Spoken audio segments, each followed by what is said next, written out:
The point is to whether I'm overstressing the illegality, that the formal city is full of illegality, that the rural may be much less illegal than even the formal city. Uh, I think this is something that I need to think about more. I think absolutely, the point is very well taken, that sort of the way in which illegality and legality are used, there's a certain,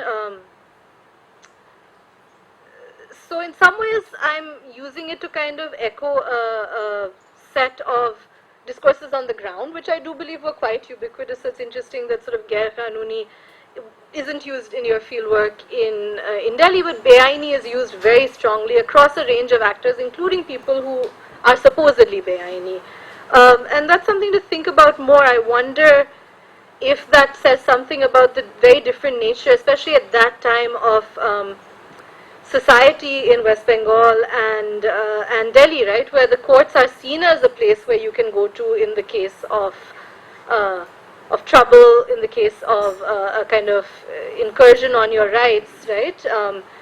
And so Kanun becomes very important, whereas in West Bengal it seemed to me, especially at the time of fieldwork, you were accepting this kind of, this way in which you kept referring to yourself as Be-Aini, and thinking that sort of the party, and that's really a ubiquitously used term, especially at that time, will be the place where you turn if there is any kind of threat to your tenure. And I think that there's maybe something there that, why is one term very prevalent in one place and not the other, in terms of the finer grained understandings of how people who are themselves in formal experience both the state, right? In the one case, experiencing the state as an interface with the party. In another case, they're experiencing it as possibly an interface with the courts and law. But absolutely, there's much more that I can think through over here, and I will continue to, and I would also love to read your work on this. In terms of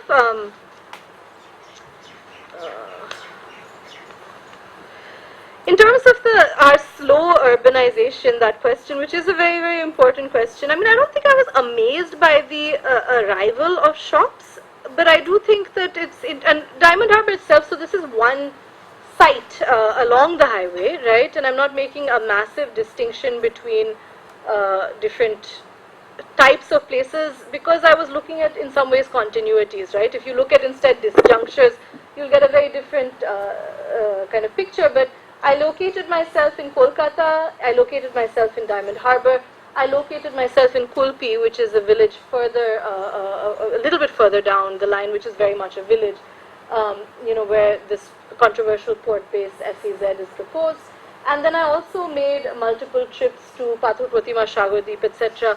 And I didn't see, obviously the scale of commercial activity is very, very different in these spaces, but I didn't see a huge difference in terms of the type of setup, right? These are still informal shops, they still have tenuous legal status, they're still very, very small scale, they're still family run, etc. So I was trying to think about linkages rather than breaks between rural and urban. And in some ways, when you're traveling along the highway repeatedly, you do see a blurring of space. It's hard to say what exactly the boundary of Diamond Harbour is. I'm not talking about, obviously, administrative boundaries, and where Ratneshwarpur or where the next village begins. Places do sort of connect to each other. So obviously, in some ways, I had a methodology which looked at continuity. I was looking for continuity, so that replicated itself in certain ways in the research, and that is, a bit of a methodological problem, because you can also look at the boundaries or the differences between the rural and the urban, particularly when you think about Diamond Harbour versus Kulpi versus Pathur Pratima. They're very big and important differences, but there are also continuities, I would argue. The rate of urbanization between India and China, Parthu, can I ask you to answer that question a bit? I don't know if I should, but I will. It depends, Devesh, on how you count, because the Chinese definition is almost entirely administrative. So, and a lot of their boundary definitions is, in some sense, they, to put it very crudely, and there will be lots of structures in this, they sort of urbanize in anticipation. So, you declare an area as urban, you provide infrastructure, and then it's sort of peopled after that. Whereas we sort of urbanize post facto, because as you said, a lot of our villages transform, and this whole census town phenomena sort of happens, etc.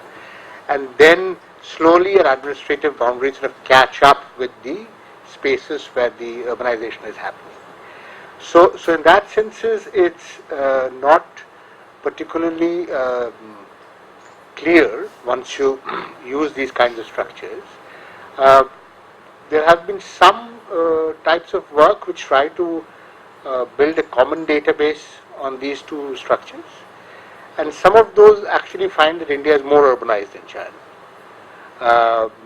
Uchida and Nelson, for example, find about in 2000, for example, China was about 36%, while we were about 42%, going back numerations. So it's, and the others which are sort of, even our own work that I'm sort of now doing with Alfie, sort of finds comparable levels, but not too much of a difference. So it's, that's not in some sense an issue, but and even actually there's also a fairly large literature in India now on exactly how many people migrate. The other big thing in China is this huge migration which took place, about anywhere between 150 to 200 million people, whereas our numbers are presumably much smaller, roughly about, over the last 20 years, we've about 50 million people. So it's, but again, over there are issues about how we are counting these migrants, and apparently we are currently looking at it, doing some work on migration, and there seems to be a fair amount of divergence as to how you count that stuff. So it's inter-country comparisons on these kinds of phenomena are usually problematic. Though they're made all the time, and I'm sort of, there are a number of opinion pieces and even journal articles written with exactly the facts that you sort of said. But once you sort of look at it a little deeper, you sort of end up finding that the facts are not as factual as they sort of claim to be in some sense. Yeah, and I think that, thank you very much, Partha. I really was very lucky there, I feel like, and I think it's a really great question. But I think that what Partha described, you do see when you do fieldwork in these spaces. So sort of one of the people I spoke to a lot, a local organic intellectual, if you will, was a school teacher who taught both in Diamond Harbour and in Kulpi. And his reading of this space was a space that's urbanizing very rapidly, with all the concomitant kind of moral critiques and economic critiques. So, youngsters are becoming insolent. In our villages, we have only a colonized space. You can only hear Oriya songs and Hindi film songs in Gram Bangla. So there's a bemoaning of the cultural shift, but also an understanding of why people would want this. So he talks about the setting up of small shops, about how people, want modern amenities. They want, consumer goods, cassettes at that time were still in play.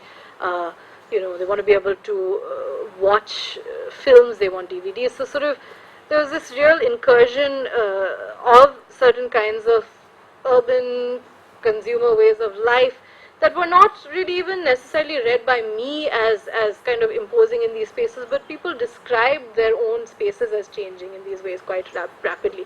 So you'd often hear, X is not a village anymore, it's a shohar, it's a chotto shohar. So, people would be quite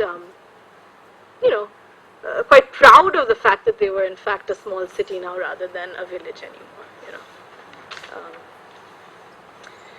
So the question about caste, of the ethnic dimension of who owns these shops, I'm going to link to the question about the difficulties of the methodology. This is a very limited methodology. Anthropology is based on deep field engagements in one place traditionally. I have very thin field engagements in many places spread across a very, very long space.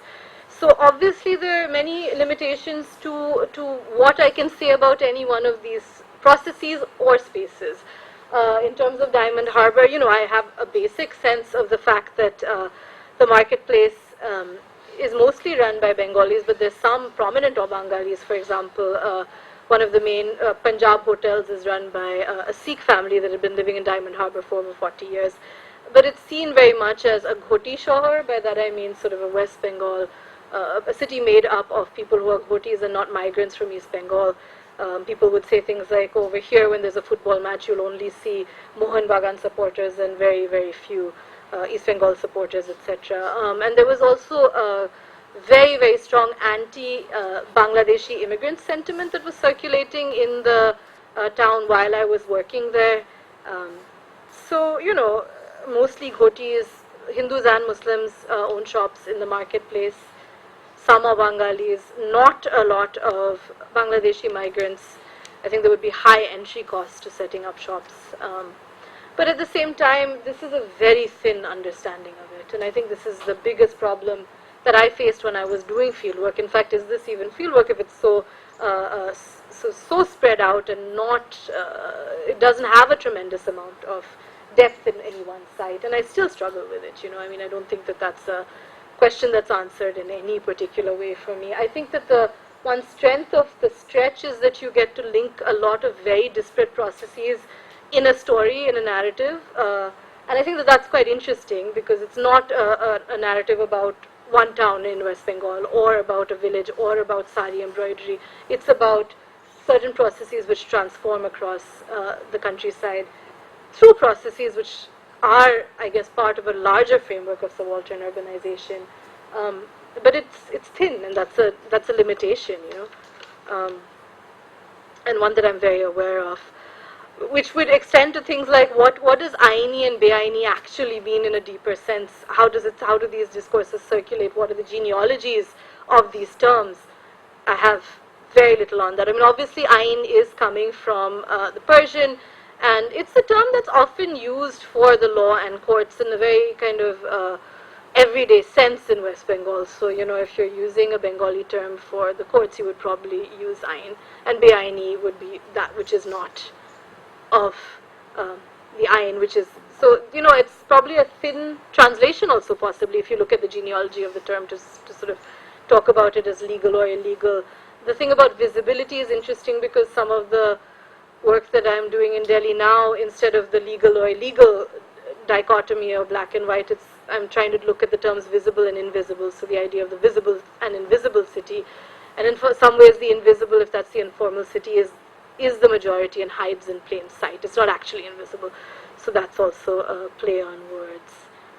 When people sign these documents, do they trade present stability for future precarity with that clause, I willingly give up this land for any future expansion work of the Diamond Harbour municipality? I don't know. I mean, this is a fascinating thing for lawyers to tell me, basically. I've spoken to many. I've spoken to professors of law, spoken to a constitutional expert, and there's no clear answers. I don't know. What do you think? I don't know. I was wondering for I was wondering if it is the need to be recognized and understood, because that is between visible and legal, and maybe I don't see the answer. Yeah, but in terms of that fourth clause, whether that makes you more vulnerable to eviction or less, or what does it do exactly, should these cases go to court, I don't know. Cases of eviction in Diamond Harbour in particular have not really taken place in any significant scale. There was highway widening in 1987 when they widened the stretch of Diamond Harbour Road from Behala, which is a place on the outskirts of Kolkata, to beyond Diamond Harbour. But at that point, the shops were able to just literally pick up and move back. But the problem is really becoming that there's no space now to move back. So it's not so easy to kind of relocate. Now, who bore the costs for that movement and all of that? The shop owners themselves. There was no compensation paid at that time. It's again, it tends to be divided up between all of these different departments. So irrigation. So there's another very interesting sort of set of comments that I got on this paper, which was that you really need to do a genealogy of land use in this town, and I absolutely agree that that's really the place where I would go if I were to expand this further. How did we come to this situation where land in this one town, if we're using it as an interesting place to think, is so divided up between state departments? Obviously there's a colonial history there, there's eminent domain, there's violent dispossession there. All of those things took place, but then we come to this situation now. And how do we move beyond this situation is a challenge, I think, that extends well beyond Diamond Harbour.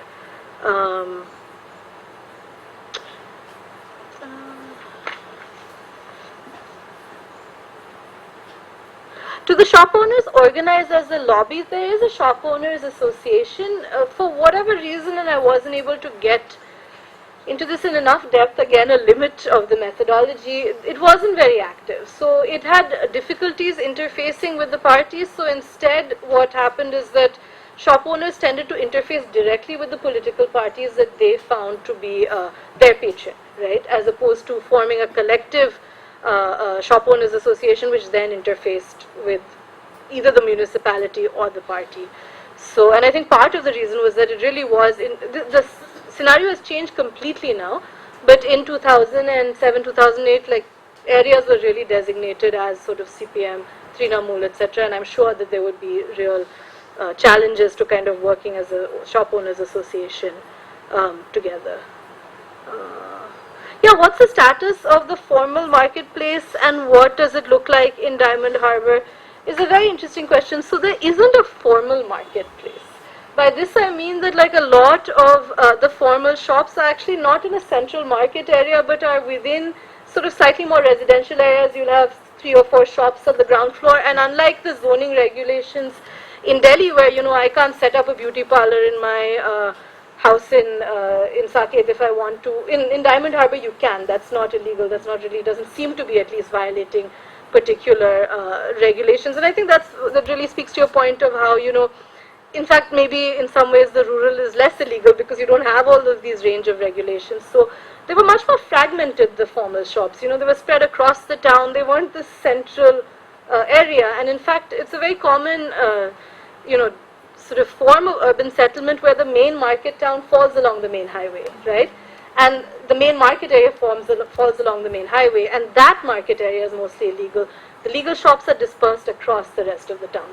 So that's really, they're not in a hub or a mandi or a bazaar in a way that one can really recognize it as a collective commercial space.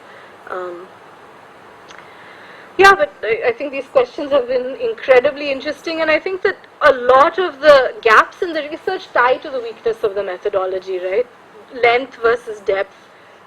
Many things are kind of encompassed in this research, but maybe they're all encompassed in a way that's too thin, and so, you know, I would still do it again. I don't know if I would sort of trade off one for the other. But at times I used to feel really crazy when the people I was talking to, instead of having a village or a site or families that I grew very close to, I mean there were a few here and there, I would be the woman sort of traveling on the bus all the time asking people random questions. I mean it's a very strange thing to do. Repeatedly also is a pretty strange thing. So yeah. I only came at the fag end of your presentation, so I missed most of it, but the propositions at the end that you had about the last one about Schmidt and about Beaini as a subjective feeling is a very both very interesting.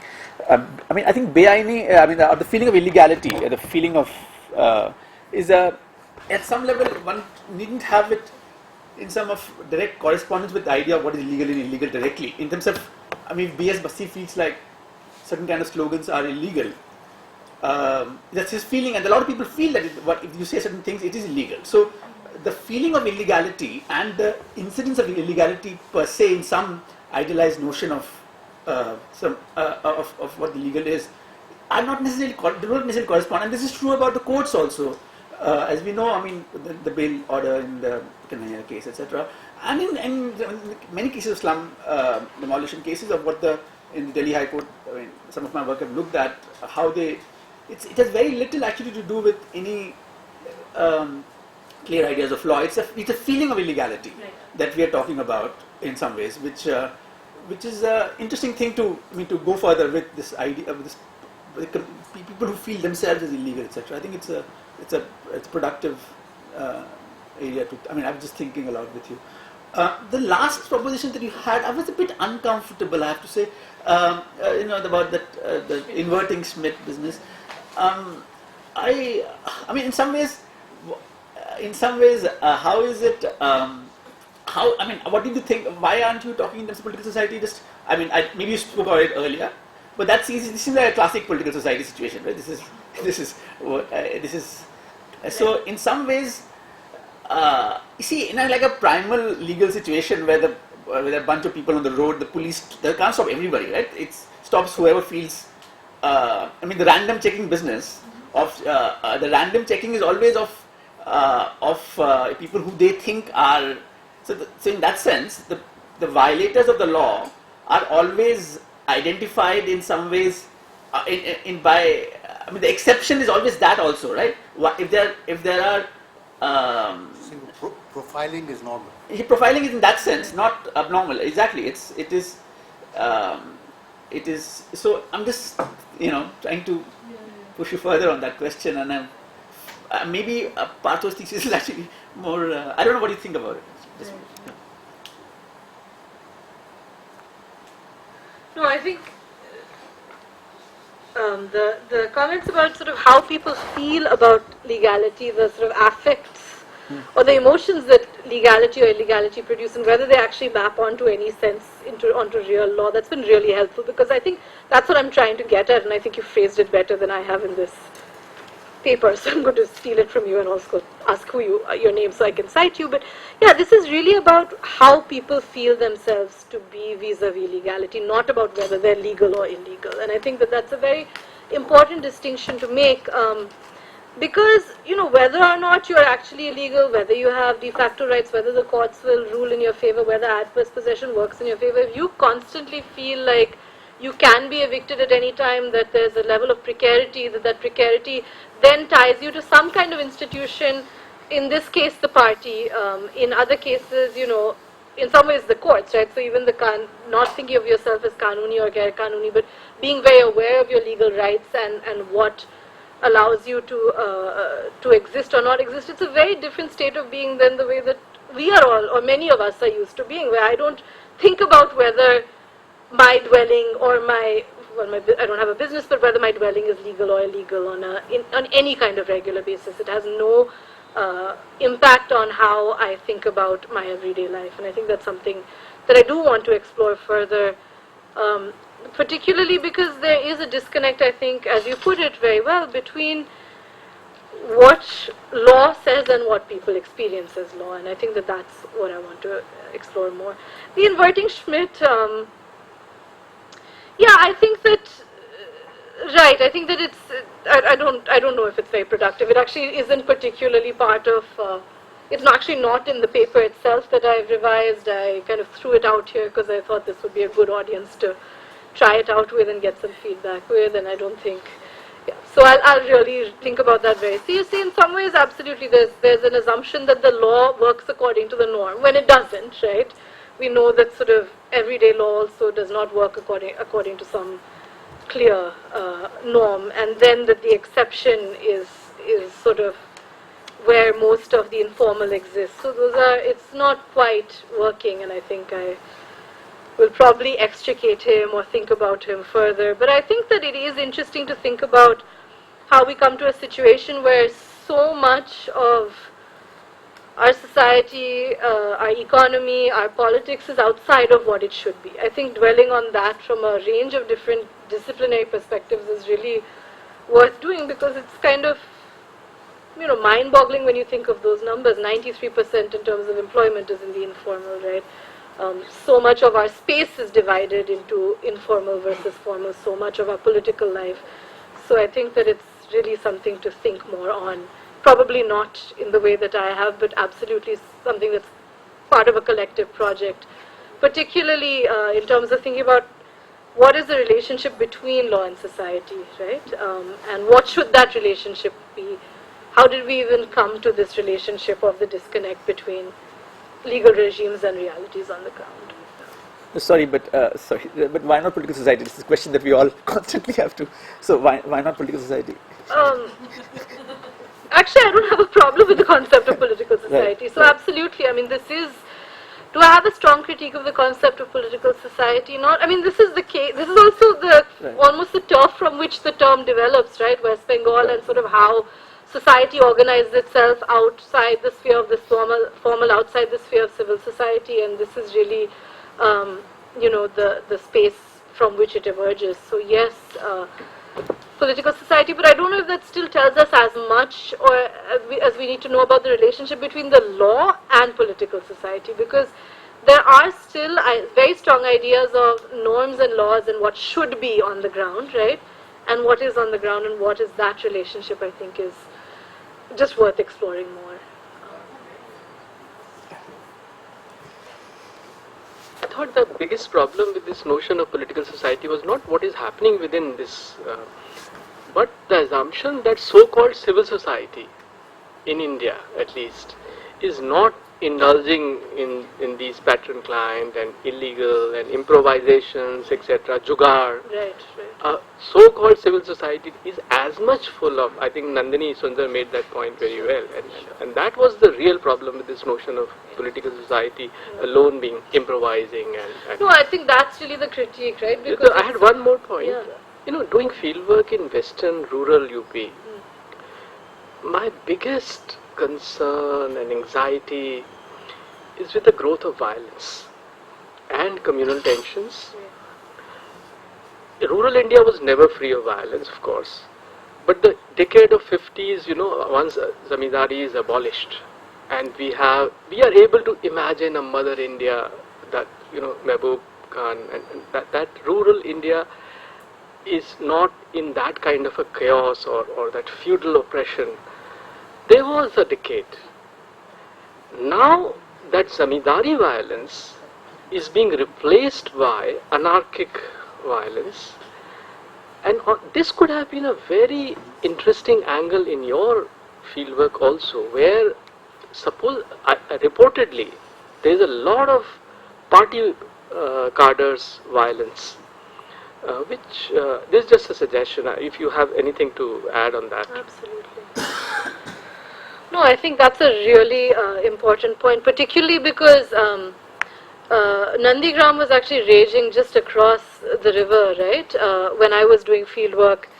And, you know, so obviously the political, when I was doing field work, the political violence of the Red Brigade or the communists in the countryside, and there's, you know, Parthu Chatterjee and Doipayan, God, the coming crisis in West Bengal. It's just slipping my mind, but that's an excellent article which really talks about you know, the potential for political violence being unleashed in West Bengal. Earlier it was still unleashed. You know, I think that we have to be very cognizant of that the Communist Party, when it wanted to, would unleash extreme violence in terms of reprisals, etc., in the countryside. But it was very disciplined and ordered in terms of a very structured party cadre. It could be brutal, it could be horrific, and we saw that in Nandigram, in Shingur, etc. But it was disciplined, and now the idea is that with the TMC and with Mamata, that older structure of discipline is gone, and you have sort of, sorry? Predictable, so sure, ordered, brutal, violent, you know, and all of those things, but there was some controlled, possibly, a much better word probably. So some kind of control, and now there's this idea that that control is being unleashed, and I think, you know, that's absolutely something to follow up with in rural and also urban Bengal, where you see in some ways new forms of violence or forms of violence which are not related to political reprisals, right, which was the traditional form of violence, where if there was a political reprisal, rape, violence, you know, looting, all kinds of things could happen, but now these are seen as acts which are much more uncontrolled, which unleash various forms of sexual violence against women, for example, often take on a communal angle. So, you know, people are looking at this in Bengal, and it's hard to predict where it's going to go. I certainly haven't done any field work along these lines, but it would be both urgent and important to do so.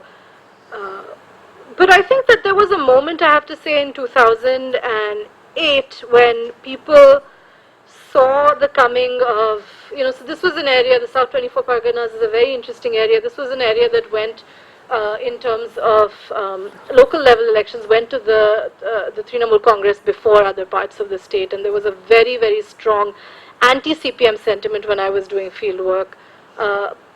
Also along communal lines, which was interesting, disturbing, etc. But people really saw the CPM projects in Nandigram, the violence in Nandigram, particularly as having an anti-Muslim bent. So a lot of people that I spoke with really saw that and saw Mamata coming to power as, something that was liberating in some ways from an older form of oppression and political control. And there was very much a kind of sense of liberation from the stronghold that the CPM exercised over parts of the countryside and in small towns in West Bengal that was seen as a form of liberation. It was very short-lived, I think, and I think the situation would be very different now, but it was definitely in the ether. When I was in Diamond Harbour, Mamata Banerjee gave a speech there just after Nandigram, and it was attended by, again, in the thousands. People came in from all over villages nearby and attended and listened to her speech, and there was really a moment where people saw this as being a new form of politics, and it has degraded in various ways into various kinds of violence yet again.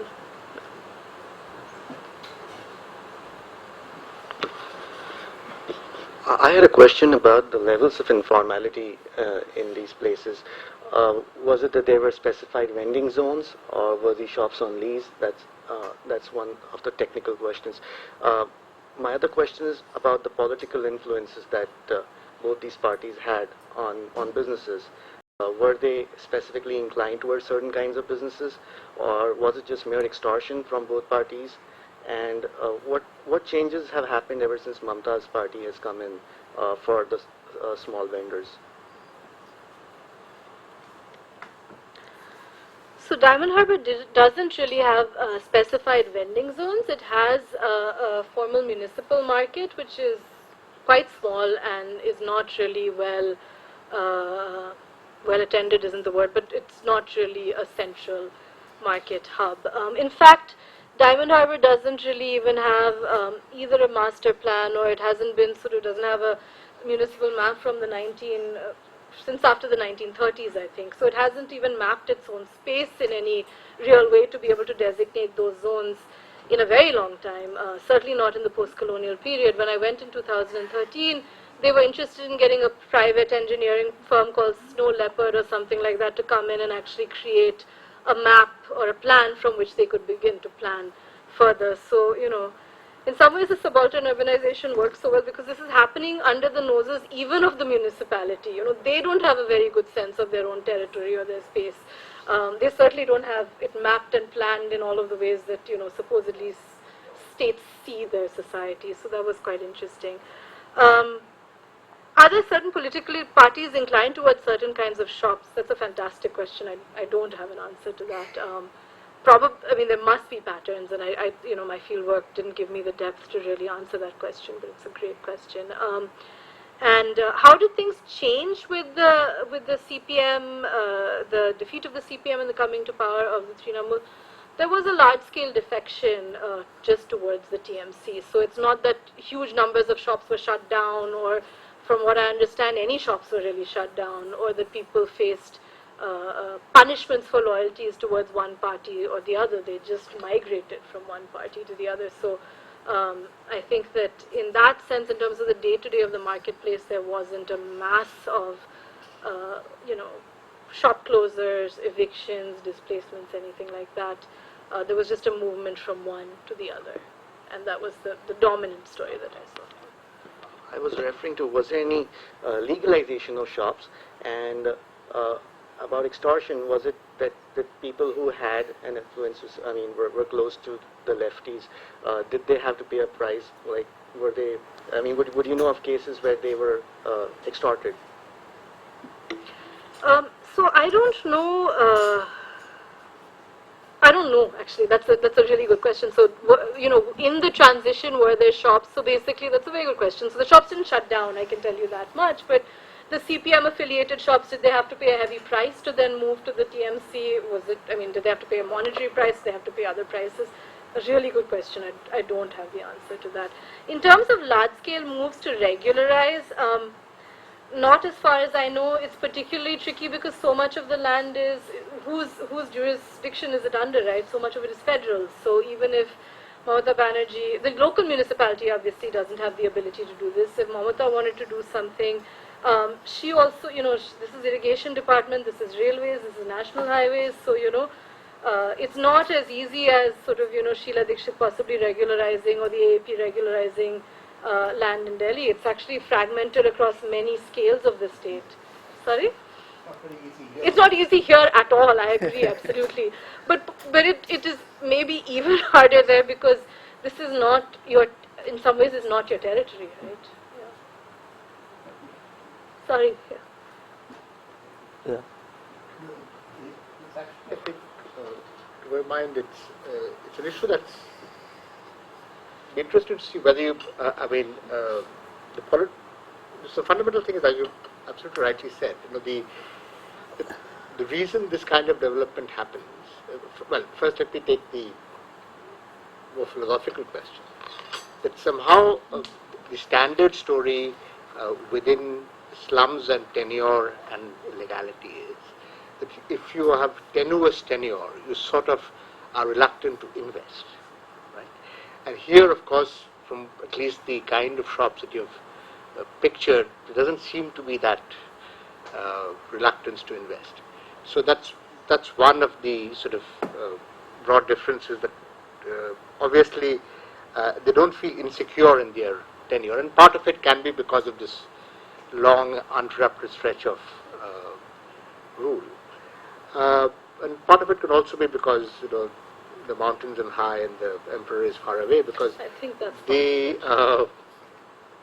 as you said, this is federal land. This is land that's owned by the government of India because it's part of the national highway right of way. But the government of India really has no coercive powers.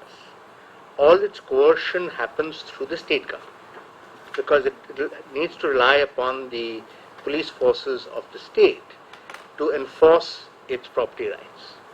And if the police forces of the state do not cooperate, then the union government is not in a position to actually go ahead and enforce its claims on these lands. And the interesting thing is, from what you're saying, is in a variety of these other occupations, whether it's in transport, and you talked about buses. We just recently completed some work on auto rickshaws, which are also they all are in some sense licensed by local authorities, right? And which gives them this affiliation to legality in some sense. And the same thing with these shops, because the only thing that's illegal about them, in some sense, is the land that they are sitting on. Because in every other respect, including, as you said, paying taxes, and the interesting part is, I think that would be interesting to see how the revenues from this is accounted for in the books of the municipality, whether there is, because in some senses, if the auditor from West Bengal comes in, this is not revenue that's supposed to be coming in. So do the municipalities therefore maintain two books of accounts, like good businessmen with a cash account and a sort of a billed accounts, where the formal billed taxes are on a particular account and the other is on a different account, because everybody knows you're collecting them, and there is a notion that there will be some kind of oversight by the councillors, if nothing to ensure that that money is distributed reasonably across that structure. I'll tell you what they do. They make the computer which has the accounts not work. So the accounts never get reviewed. Or they haven't had their accounts audited for 5 years or something. So that's one way of getting past that story, right? So, but in the places where the municipality does control the land, then, as you said, there is a whole formalization process, because there is not really the structure. But the more interesting question is the kind of issue that you raised about irrigation land, etc., where the land is actually within the control of the government of West Bengal. Right. And there the issue of whether or not you want to legalize does come about. And there is, so in that sense, there is the opportunity to be formal in that space, that is sort of may or may not be, and it's there that whether there's really a difference between the government of West Bengal and the government of and the federal government sort of would then come into play if you were to investigate that particular structure. It also happens in India because of this whole notion that you do the right of way, but you only build a very small portion of it because of the incremental nature of infrastructure. And obviously shops would need to be next to the road. I mean, you're not going to have a large gap between the road and the shop. That if you actually built the whole 8-lane highway, and then the shops would have been on somebody's land, and it would still be next to the highway. You know? So it's an interesting way about the nature of location that you sort of have to deal with. And finally, on Partha Chatterjee, I think you may. It's a question of where you want to push. First, on this whole informality norm, actually it isn't that much. The 93% includes all of agricultural labor. So once you sort of sort out the agricultural labor, it's only about, it's roughly about 70% informal. So about 30%, 70%. And even there, how you do in calculate informality matters in the way you approach it through. But I'm just curious about your notion of the norm. Now, it's true that compared to the norm in Diamond Harbour, this is the norm, and therefore you can definitely question what is the notion of the legal being the norm. But if you consider this whole area as a zone which is outside the norm, and the norm being determined in Kolkata, where this is what is quote-unquote actions of political society, and this is what the actions of civil society are. And therefore, where all of Diamond Harbour essentially becomes political society. So essentially, it doesn't make sense to apply Partha's analysis to Diamond Harbour itself. It only makes sense when you apply it across this entire space, rather than at a settlement by itself, and which may, I mean, either be read as a critique or as essentially a reaffirmation of the way in which norms are essentially something that evolve in very particular and very in situations of considerable power, in spaces of considerable power, and in which case the norm may be something that's developed out of Kolkata, but may be completely inapplicable across the rest of Bengal. Well, if I may, I mean, that's really interesting, because if I think about sort of some of the owners of these shops in Diamond Harbour, and I suggest to them that they're part of political society and not civil society, not Bhadralok society, they would be appalled. I mean, you know, the shop may be sort of an informal or illegal structure, but they are sort of Madhuvitto and they're Bhadra and they're sort of, you know, so this is not a category in which they would recognize themselves necessarily. The question is, where would Partha put? Don't know. Right. So that's what part of the story. But it'd be really interesting to explore the notions with land, and whether or not whether the NHAI, and because the standard thing that NHAI would do and has done in other places where this is relatively common given the way NHAI operates, is that simply finesse the issue by building a flyover over the whole space. You know, that's the way you deal with the need to broaden transport with the impossibility of sort of relocating this kind of structures anywhere, and that's how the sort of bypass. But it's interesting that the municipality is sort of and the formal way would be for NHAI to actually sell the land back to the municipality. Okay, that I don't know. You know, in a sense, but it's not something that, and then the municipality could sort of regularize, do various kinds of things with it. But there isn't really I don't know of any precedence of that anywhere else. And the money wouldn't go to the political parties as easily once the minister. No, I don't think the political contributions, I don't think, are related to their legality or illegality. No, I think those are, I'm not sure, that's a question that would be interesting to answer. Do you think how much of it is, so the question is, if I go, is the political exactions or contributions that they make to political parties. If you go to a similar street in Kolkata where these kinds of illegalities are not there, do the shops have comparable degrees of exactions or do they have different degrees? That's a fantastic comparative question. I don't know the answer to it because obviously, I mean, just anecdotally, I don't think that shops in streets in Kolkata which may have full legal tenure would feel like they don't have some kind of relationship to the party that is extractive. I mean, paying chanda and like contributing to clubs and all of that is de facto, I think, as part of doing business in Bengal. So yeah, that's true. Business contributes to political parties across space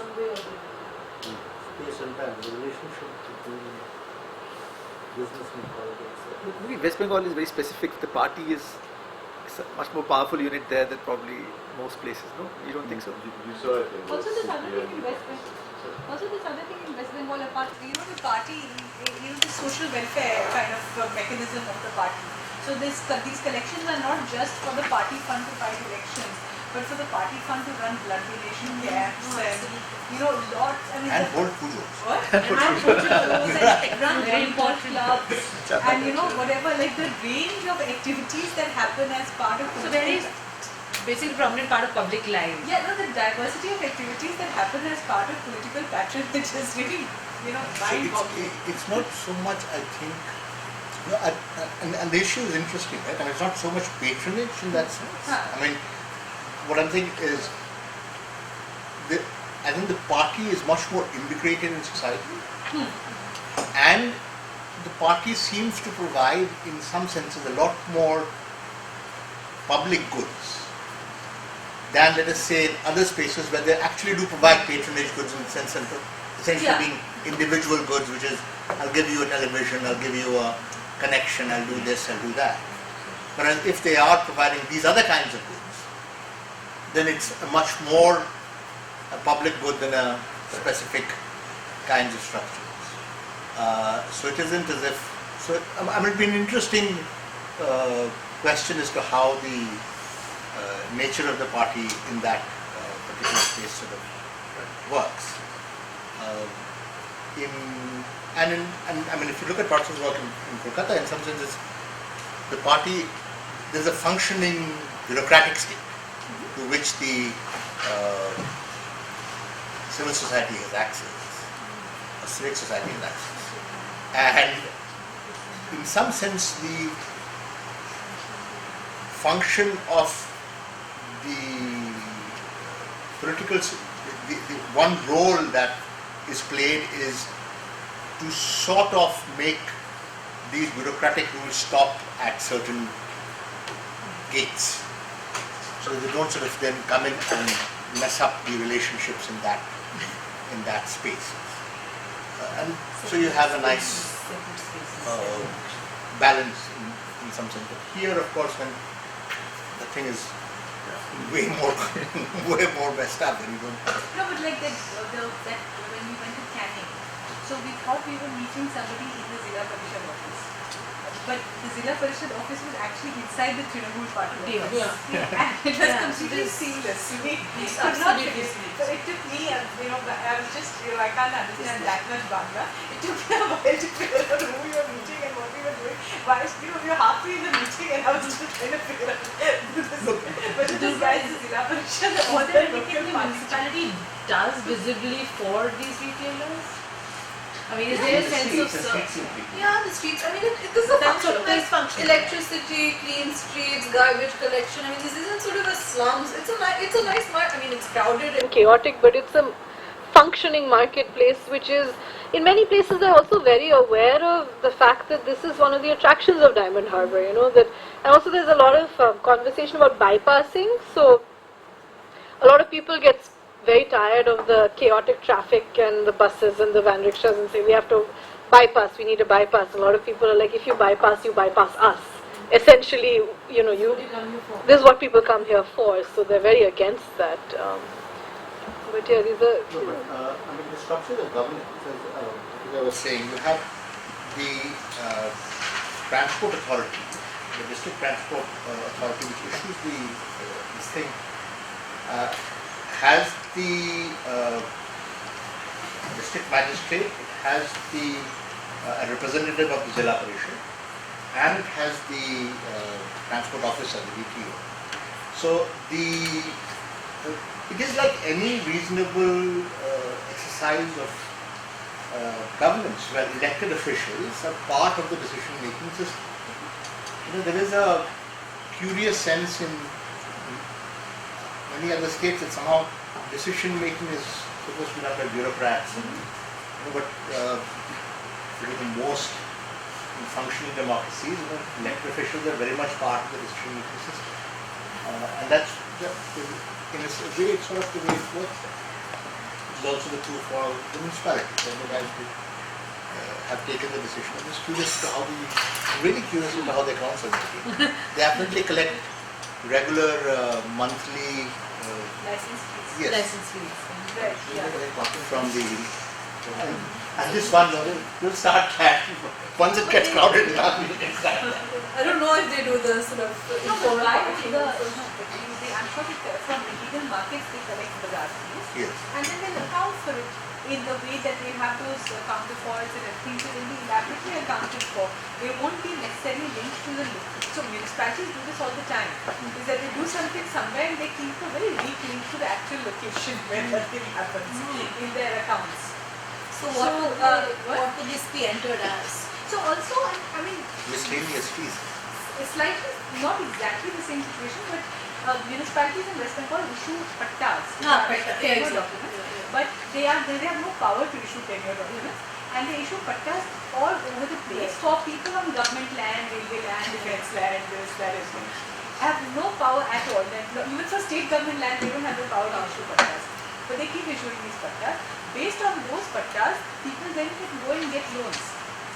Because all the ICICI bank and all are giving people not a house loan, they're giving people a personal loan, model, I mean, designed similar like what they need to build their house, but are giving people loans against this fake patta document, which, and it's on a proper Which is actually hypothecated and kept in the bank vault. yeah. Okay, good. And it's, I mean, there's so many layers of like, where are these records being kept, and there's no one checking these records, but apparently no one did. Is there any way to know? It gets even beyond that. Government of India funds those, you know, community to beneficiary-led construction in BSC and housing, Rajiv Abbas Yojana and everything against those patta documents. Is this exceptional to West Bengal? I mean, MT, see that. I mean, Arkaja is the best person to answer that. Because he's been sort of in. I don't think it is. I mean, banks will give you, because in Gurgaon, if you have to, some amount of money, you buy in black, and banks give you loan black amount under some other heading. Yeah. Look, banks are comfortable giving you a loan for furniture and furnishings, etc., because they're aware that the amount that against the formal value of the asset they have is much less than what the actual value of the asset, right? So that was the system of informality, legality stretches across the country. Actually, even financing of the power of attorney transfers in Delhi, which is the entire structure, It's very similar. That would be similar. But there's an institutional kind of comfort with doing things that are fully illegal that West Bengal municipalities seem to have. That, I mean, you know, it's grades, but I suppose all municipalities do similar things to some extent. But the kind of, you know, grand comfort that they have in West Bengal. So what you in some sense have discovered is a category that is formal and illegal. Yeah. I would just warn against Bengali exceptionalism. I don't think it's as successful. You know, I mean, it's all part of the doing, right? It's to start that process, you sort of end up with that structure. I just wanted to know whether there's a way to know how is this revenue actually, where is it spent. So for example, the reason why you would call it corruption is because it is used for personal consumption, for example. And that is where the link to corruption can be built, when you say it's under the table. And if it is public investment going back into the welfare, then it's more acceptable. So is that kind of... I mean, that's the question, right? That's the question. Is it more acceptable? That's the elephant in the room. I mean, it's like... Is it it's okay? fine if it works, but what happens when it doesn't work? So all the political party money also goes in. That's what Didi is saying about Sharada. Is essentially that she took all this money for from Sharada, but used it for public programs.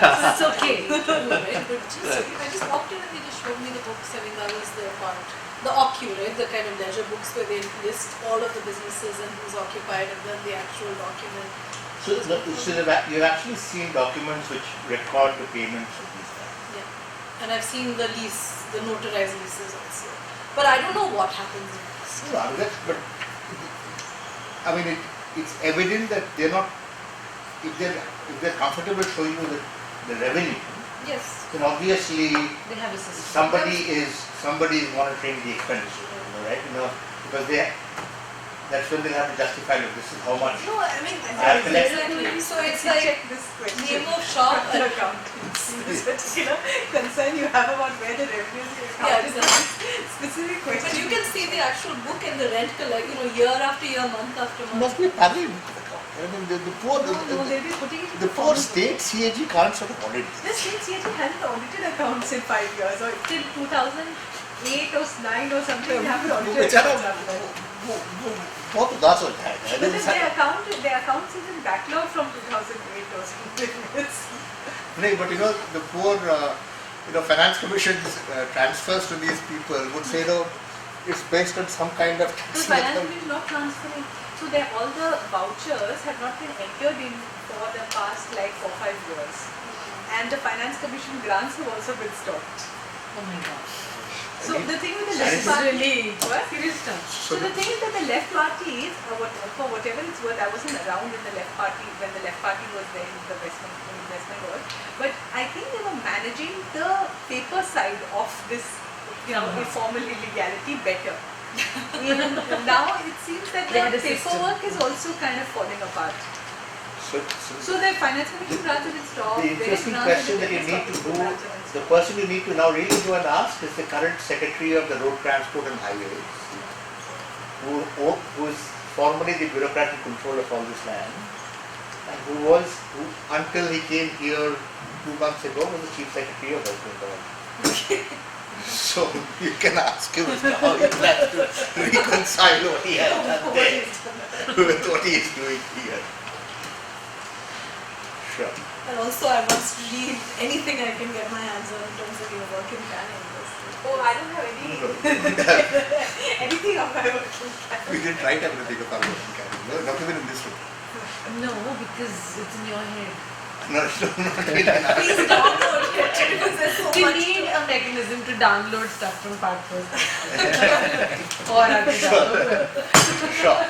Thank you, Nirma. This was very Thank nice. you so much. This is so helpful.